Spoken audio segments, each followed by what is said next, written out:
viewers, this is Nishan from Virtual Companion. Welcome back to my channel. ഇന്ന് നമ്മൾ കാണാൻ പോകുന്നത് രോന്ത എന്ന് പറഞ്ഞ സിനിമയെ കുറിച്ചുള്ള റിവ്യൂ ആണ്. വീഡിയോയിലോട്ട് കടക്കുന്നതിന് മുമ്പായിട്ട് നിങ്ങൾ ചാനൽ ആദ്യമായിട്ടാണ് കാണുന്നുണ്ടെങ്കിൽ മറക്കാതെ താഴെ കാണുന്ന സബ്സ്ക്രൈബ് ബട്ടൺ ഞെക്കി സബ്സ്ക്രൈബ് ചെയ്യുക. വീഡിയോ ഇഷ്ടപ്പെട്ട് കഴിഞ്ഞാൽ ലൈക്ക് ചെയ്യുക. എന്തെങ്കിലും കമന്റ് തോന്നി കഴിഞ്ഞാൽ കമന്റ് ഇടുക. ഫ്രണ്ട്സ് ആൻഡ് ഫാമിലി എല്ലാവർക്കും വീഡിയോ ഷെയർ ചെയ്ത് കൊടുക്കുക. ഈ സിനിമയിൽ പ്രധാന വേഷത്തിൽ എത്തിയിട്ടുള്ളത് മെയിൻ 2 ആർട്ടിസ്റ്റുകളാണ്. ഒന്ന് ദിലീഷ് പോത്തൻ, മറ്റൊന്ന് റോഷൻ മാത്യൂസ്. ഈ രണ്ടുപേരാണ് പ്രധാന വേഷത്തിൽ വരുന്നത്.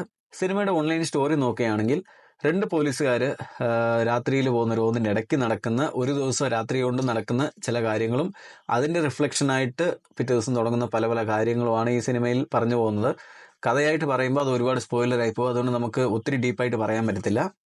എന്നും പോലെ സിനിമയുടെ പോസിറ്റീവ് വശങ്ങൾ തൊട്ട് തുടങ്ങാം. സിനിമയിൽ ഒന്നാമത്തെ പോസിറ്റീവായിട്ട് എനിക്ക് തോന്നിയത് സിനിമയുടെ സ്ക്രിപ്റ്റാണ്. സ്ക്രിപ്റ്റ് റൈറ്റിംഗ് എന്ന് പറയുമ്പം എനിക്ക് ഏറ്റവും ഇഷ്ടപ്പെട്ട ഒരു ഡയറക്ടറാണ്. പുള്ളിയുടെ ഇത് 2ാമത്തെ സിനിമയാണ്. നമ്മുടെ ഇലവീഴ പൂഞ്ചിര എന്ന് പറഞ്ഞ സിനിമയുടെ ഡയറക്ടർ ആയതുകൊണ്ട് തന്നെയാണ് ഈ സിനിമ എനിക്ക് കാണാനായിട്ടുള്ള ഒരു എക്സൈറ്റ്മെൻറ്റ് തോന്നിയത്.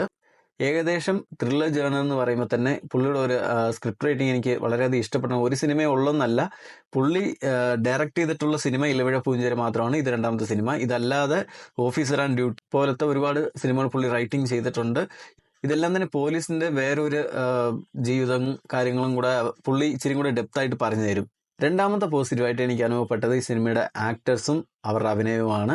അതിൻ്റെ എടുത്ത് പറയേണ്ട ഒരു ആവശ്യമില്ല. കാരണം ദിലീഷ് പോത്തൻ്റെ അഭിനയത്തിനെ കുറിച്ച് ഞാൻ പറയേണ്ട കാര്യമില്ല. കാരണം ദിലീഷ് പോത്തനും റോഷൻ മാത്യൂസും ആ 2 ക്യാരക്ടറിൻ്റെ ഒരു അഭിനയം എന്നുള്ളത് കറക്റ്റ് ആ ഒരു ക്യാരക്ടറായിട്ട് തന്നെ അവർ ജീവിച്ചിട്ടുണ്ട്.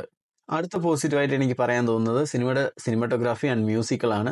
ടെക്നിക്കൽ വശങ്ങൾ എല്ലാം തന്നെ അടിപൊളിയാണ്. പക്ഷേ എനിക്ക് എടുത്തു പറയാൻ തോന്നിയത് ഈ 2-3 കാര്യങ്ങളാണ്. നെഗറ്റീവ് വശങ്ങളായിട്ട് പറയാൻ പോയി കഴിഞ്ഞാൽ എനിക്ക് അത്രയ്ക്ക് നെഗറ്റീവായിട്ടൊന്നും തോന്നിയില്ല. കാരണം ഇതൊരു 1 നൈറ്റ് സ്റ്റോറി ആയതുകൊണ്ട് തന്നെ നല്ല സ്ക്രിപ്റ്റഡ് ആണ്, നല്ല എൻഗേജിങ് ആയിട്ട് കൊണ്ടുപോകുന്നുണ്ട്. അതുകൊണ്ട് തന്നെ നമുക്ക് ലാഗോ കാര്യങ്ങളോ ഒന്നും തന്നെ ഈ സിനിമയിൽ ഇല്ല. സോ നെഗറ്റീവായിട്ട് എനിക്ക് പറയാൻ വലിയ കാര്യമായിട്ടൊന്നും തോന്നിയില്ല. പിന്നെ എടുത്തു പറയേണ്ട ഒരു കാര്യം, ഈ ഡയറക്ടറിൻ്റെ സിനിമകളെല്ലാം തന്നെ പുള്ളി റൈറ്റ് ചെയ്തിട്ടുള്ള സിനിമകളിലെല്ലാം തന്നെ കണ്ടു കഴിഞ്ഞാൽ പോലീസുകാരുടെ വേറൊരു ലൈഫ് ഉണ്ടല്ലോ, അതിനെ പുള്ളി വേറെ ഒരു രീതിയിൽ എക്സ്പ്ലെയിൻ ചെയ്യും. ഏകദേശം ഇതും അതേപോലെ തന്നെയാണ്. പുള്ളി സാധാരണ ഈ വഴിയിൽ നിന്ന് കളക്ഷൻ ചെയ്യുന്നത് മാത്രമല്ല, അത് പെറ്റിയടിക്കുന്നത് മാത്രമല്ല, പോലീസ് അവർക്ക് വേറെ ഒരു ജീവിതം ഉണ്ടെന്നുള്ള രീതിയിലും അതെങ്ങനത്തെ രീതിയിൽ അവരെ ബാധിക്കുന്നുണ്ട് എന്നുള്ള കാര്യങ്ങളും ഒരുപാട് സിനിമകൾ പുള്ളി പറഞ്ഞിട്ടുണ്ട്. ഈ സിനിമയിൽ ഏകദേശം അതേപോലെ തന്നെയാണ്. നമുക്കും തോന്നും ചിലപ്പം സാധാരണ പോലീസുകാരെന്ന് കാണുമ്പം ആ ഒരു ഇത് മാത്രമല്ല അവർക്കുള്ളത്, വേറെ ഒരു ലൈഫും കൂടെ ഉണ്ടെന്നുള്ള ഒരു ഫീൽ നമ്മുടെ ഉള്ളിൽ വരുന്ന രീതിയിലുള്ള കഥയും അതേപോലെയാണ്. സോ ത്രില്ലർ സിനിമ നിങ്ങൾക്ക് ഇഷ്ടമാണെങ്കിൽ ധൈര്യമായിട്ട് ടിക്കറ്റ് എടുത്ത് കാണാൻ പറ്റിയ ഒരു സിനിമയാണ് രോന്ത്. ഈ സിനിമയ്ക്ക് വിർച്വൽ കമാൻഡ് റേറ്റിംഗ് എന്ന് പറയുന്നത് 3.5 ഔട്ട് ഓഫ് 5 ആണ്. നിങ്ങൾക്ക് വീഡിയോ ഇഷ്ടപ്പെട്ട് കഴിഞ്ഞാൽ മറക്കാതെ ലൈക്ക് ചെയ്യുക. എന്തെങ്കിലും കുറവ് തോന്നിക്കഴിഞ്ഞാൽ കമൻറ്റ് ബോക്സ് രേഖപ്പെടുത്തുക. ഫ്രണ്ട്സ് ആൻഡ് ഫാമിലി എല്ലാവർക്കും വീഡിയോ ഷെയർ ചെയ്ത് കൊടുക്കുക. അൻറ്റിൽ then bye from Nishan. Thank you.